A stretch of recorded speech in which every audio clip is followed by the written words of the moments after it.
Eh bien, on va voir ce plan numéro 6, plan fractionné, hein. Je vous rappelle que le programme 40 km/h, c'est un programme qui vous permet soit de suivre le programme, donc depuis, on l'a commencé pratiquement depuis le mois de septembre-octobre.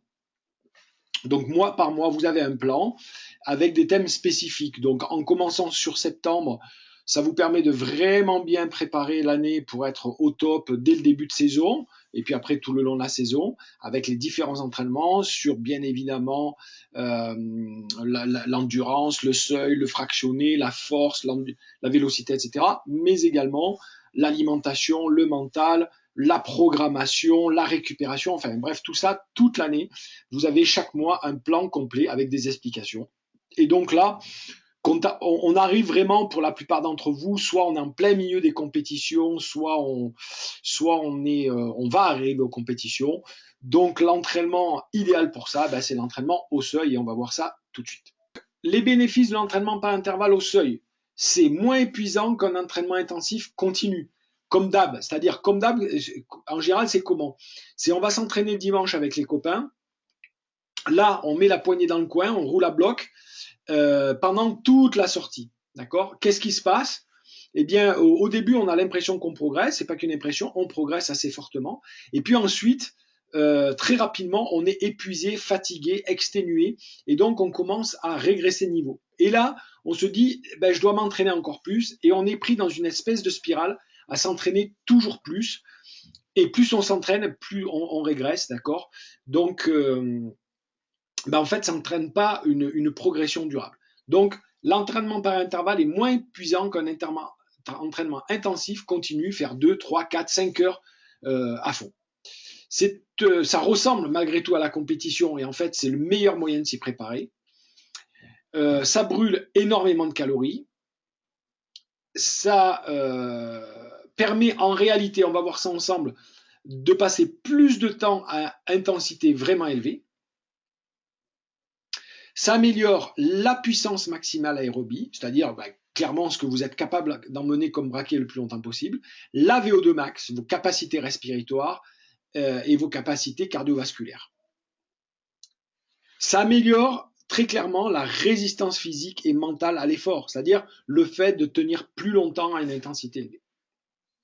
Mais attention, ce sont des entraînements qui sont très éprouvants, donc tant sur le plan physique que mental. Donc, la planification au sens large, c'est-à-dire la préparation, savoir quelle séance à faire à quel moment, quel type de série, quel nombre de séries, à quel moment le placer dans la semaine, à quel moment le placer dans le mois, est très, très, très, très important parce que sinon, très vite, soit on se crame à vouloir tenir à tout prix, soit on abandonne, on arrête et en fait, ça n'a pas d'effet. Donc, c'est très important d'organiser, de planifier ça comme il faut. Donc, soyez très attentifs sur la téléconférence d'aujourd'hui. S'il y en a une qui est très importante, c'est vraiment celle-là. Alors, le seuil est l'intensité de course par excellence, d'accord? C'est là qu'on va faire la différence. Donc, vous voyez, là, j'ai pris une course style course fédérale en petit circuit, d'accord, de 8-10 km, relativement plat avec quelques petites bosses. Qu'est-ce qu'on constate? Ben, c'est que pendant une course, l'essentiel de l'effort, donc c'est une course qui grosso modo fait 2 heures de 2 petites heures, d'accord, ben, on va passer l'essentiel du temps au seuil. Vous voyez, une cinquantaine de minutes, 53, 54 minutes. En général, on a une espèce de réservoir d'intensité seuil. On ne peut pas faire beaucoup plus selon son niveau de forme. Bien sûr, en début de saison, on a un petit peu moins. On verra ça ensemble. Mais là, c'est en pleine saison. Et vous voyez que bon, voilà, il y a très peu au-dessus du seuil. En général, c'est le sprint ou vraiment une accélération à un endroit avec 49 secondes, c'est très peu. 53 secondes au seuil, c'est l'endroit où on passe le plus. Après, il y a ce qu'on appelle la cadence, où en fait, tout simplement, le seuil aérobie élevé, hein, voilà, aux alentours de 85% de la FC Max, entre 85 et 90, les deux, là, c'est un palier. Bon, ben là, c'est quand on est dans les roues, ok, là, un peu de relâchement dans les descentes ou un moment où c'est un peu plus facile, d'accord, et bon, voilà, quelques minutes vraiment à très faible intensité. Bon, voilà. Si on prend un profil montagne, vous voyez, donc en montagne, donc une course qui est beaucoup plus longue, une course qui va faire dans les 3h30, donc forcément la proportion de seuil diminue sur le temps global, mais vous voyez que le temps reste le même, d'accord? Pourquoi donc on dit que c'est une intensité qui fait la différence? Parce que à ces intensités-là relativement faibles, on suit le paquet, mais on ne fait pas la différence. Quand on va faire une accélération, quand on va passer un col, quand on va essayer de rattraper une échappée, on va se servir de l'intensité au seuil, d'accord? On pourrait se servir de l'intensité max anaérobie lactique, d'accord? Mais ça, vous voyez qu'on peut le tenir un très faible temps et on ne peut pas le tenir durablement. Donc on peut faire une petite giclette, un petit mouvement héroïque, mais ça ne tient pas longtemps. D'accord? Donc vraiment, ce qui va vous permettre de faire la différence, c'est ça. Donc de développer quoi? C'est ce qu'on va voir aujourd'hui, c'est comment développer le temps qu'on peut tenir dans l'intensité au seuil, et puis l'intensité qu'on peut tenir à ce niveau de fréquence cardiaque là. D'accord? Donc autrement dit, là on est vraiment au cœur d'avoir un coup de pédale efficace et un effort efficace. Alors, pourquoi la gestion de l'effort est déterminante pour votre performance? Eh bien, tout simplement à cause des réserves énergétiques qui nous permettent de fournir un effort, qu'on vient de voir les différents niveaux d'effort. D'accord?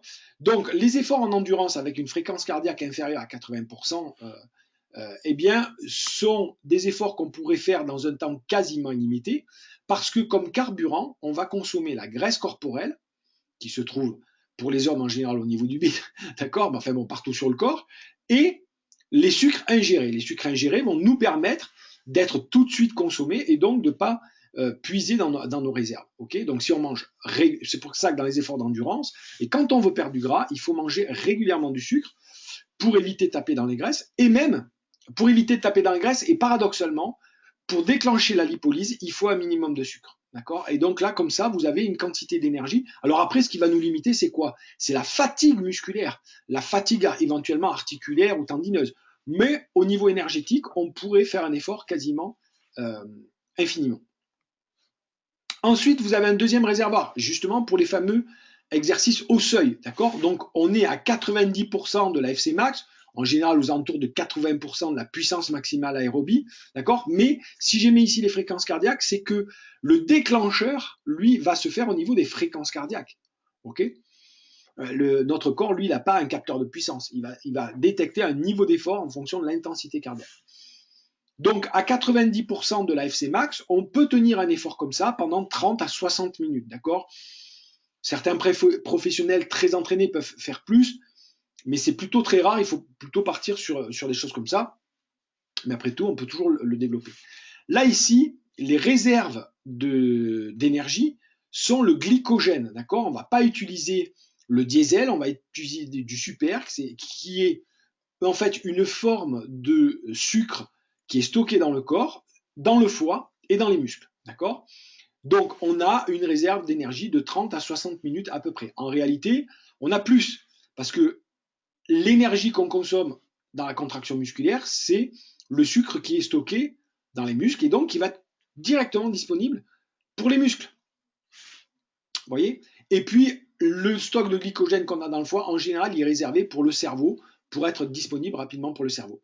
Quand on se met à taper dans le glycogène du foie, là, on risque non seulement une grosse hypoglycémie, mais même des malaises, voire même un espèce de mini-coma. D'accord? Donc, c'est pour ça que le corps préserve, en fait, hein, le niveau de combustion de glycogène dans le foie. Donc on va essentiellement consommer le glycogène qui est dans les muscles et on a grosso modo entre 30 et 60 minutes de réserve à 90% de la FC max.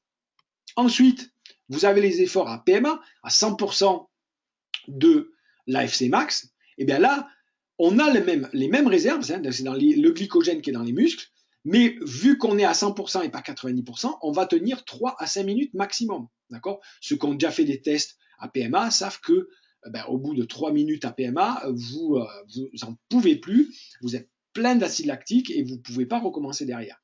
Okay? Donc vous voyez le gros écart qu'il y a entre 10% de la FC max, il y en a un, on dure 30 à 60 minutes, l'autre 3 à 5 minutes.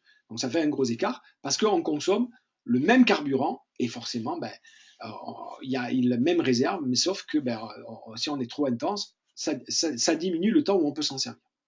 Enfin, pour les sprints, les efforts, ce qu'on appelle submaximal, c'est-à-dire que là, la fréquence cardiaque, elle va plus avoir tellement d'importance parce que soit c'est tellement court qu'elle n'a pas le temps de monter, soit c'est tellement intensif qu'on va être aussi à 100%, mais on va développer plus de puissance encore. Okay, donc, puisque là, on en demande plus, on va directement brûler l'ATP dans les musculaires. Donc, l'ATP qui est directement dans les muscles. L'ATP, c'est l'adénosine triphosphate.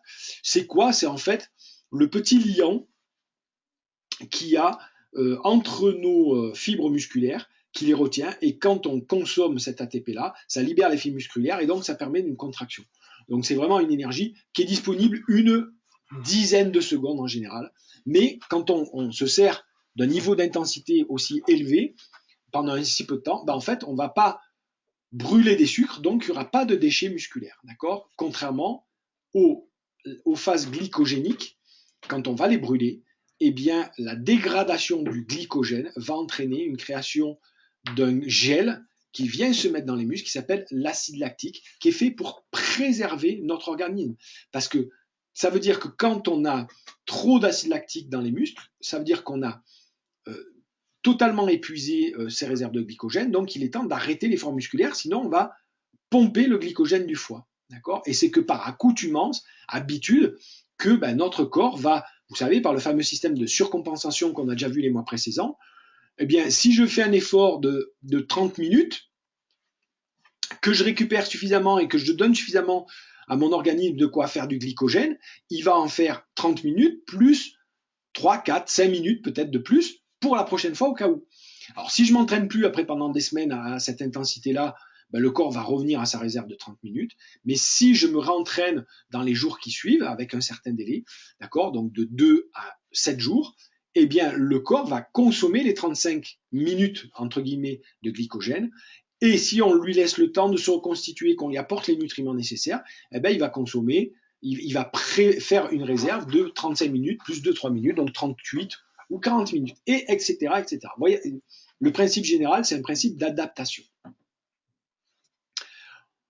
Alors, j'ai remis ça un peu sous forme de graphique, d'accord? Bon, voilà, en dessous de 70% de la FC max, on est en phase de récupération et de lipolyse, c'est-à-dire que là, on va consommer du gras. Et ça, c'est très important parce que j'ai beaucoup de gens qui me disent, Nico, je comprends pas, je m'entraîne dur et je perds pas de gras. Ben oui, mais si vous entraînez, alors, dans la phase d'endurance, jusqu'à 80-85%, c'est de l'aérobie alactique, c'est-à-dire que nos muscles sont complètement aussi oxygénés, on ne fait pas d'acide lactique parce qu'on consomme des lipides et du glucose. Comme il y a suffisamment d'air, il est complètement décomposé, donc il n'y a pas de déchets. Okay, mais au-delà, donc c'est pour ça qu'on dit aérobie sans lactate. Au-delà de 85%, vous ne consommez plus des graisses. Et donc, eh bien, vous faites 1 heure, 1 heure et demie d'effort intensif. Vous dites, putain, j'ai bien travaillé. C'est vrai que vous avez brûlé beaucoup de calories, mais essentiellement du sucre et du glycogène. Donc, après cette séance, vous avez énormément faim parce que vous devez reconstituer vos réserves. D'accord? Si vous ne les reconstituez pas, votre organisme va être mal et puis vous n'avez pas progressé. Puisque si vous avez compris, le 30 minutes, si vous ne donnez pas les nutriments nécessaires, votre corps ne va pas pouvoir constituer 35 minutes. D'accord? Donc, c'est pas efficace. Mais en plus, vous aurez fait 1 heure et demie hyper intense, vous n'aurez pas consommé 1 gramme de gras. Les efforts de résistance au seuil, d'accord, donc qui ont un intérêt, c'est vraiment de se préparer pour la compétition. C'est des efforts anaérobie, lactiques, c'est-à-dire qu'à partir de 85% à peu près de la FC max, là, le corps n'a plus suffisamment d'oxygène pour alimenter tous les muscles et donc une grosse partie de la consommation du glucose est incomplète et donc elle va créer des lactiques. Bien sûr, au-delà, on est vraiment dans de la phase puissance maximale aérobie, okay, donc c'est très lactique et c'est, voyez, un temps d'effort beaucoup plus faible encore. Okay, donc voilà, c'est une synthèse que j'ai fait là. On a même les efforts, comme je l'ai dit, submaximal au sprint. Donc c'est anaérobie parce que l'air n'a pas le temps d'arriver jusque dans les muscles, mais comme on consomme de l'ATP et que c'est très court, eh bien ça ne va pas créer de lactate. Donc ça, c'est ce qu'on utilise notamment quand on fait les entraînements en EP2I avec des sprints inférieurs à 10 secondes pour se réveiller. Et donc, ça redynamise le corps dans les sorties en endurance. Donc, l'objectif des séances d'entraînement au seuil, d'accord? Alors, les entraînements sprint et PMA augmentent le niveau de puissance et de vitesse, donc ce qu'on a vu tout en haut, les exercices submaximal et au-dessus de 100%. Quand on s'entraîne à ce niveau-là, eh bien, qu'est-ce qui se passe? On améliore la puissance et la vitesse instantanée. Les entraînements au seuil, eux, vont nous permettre d'améliorer la résistance, c'est-à-dire tenir un effort intense le plus longtemps possible. Les entraînements d'endurance vont nous permettre d'accélérer les capacités de récupération, de perdre du gras et de travailler la technique, puisque ça, c'est à faible intensité. Le seuil est donc l'intensité idéale pour se préparer à la course, à la compétition. C'est efficace mais exigeant, voire épuisant. Attention, il convient d'en programmer juste avant les courses, mais pas toute l'année, puisque c'est très exigeant. C'est vraiment une préparation à la course, d'accord?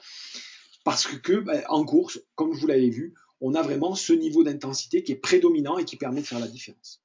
Quelle que soit la course que vous faites, de la course, je dirais presque du prologue jusque, même si le prologue, on est vraiment en PMA, donc du contre-la-montre rapide, des courses de 2, 3, 4 heures, des cyclosportives, vous allez forcément, si vous voulez faire une performance, eh bien, utiliser le seuil.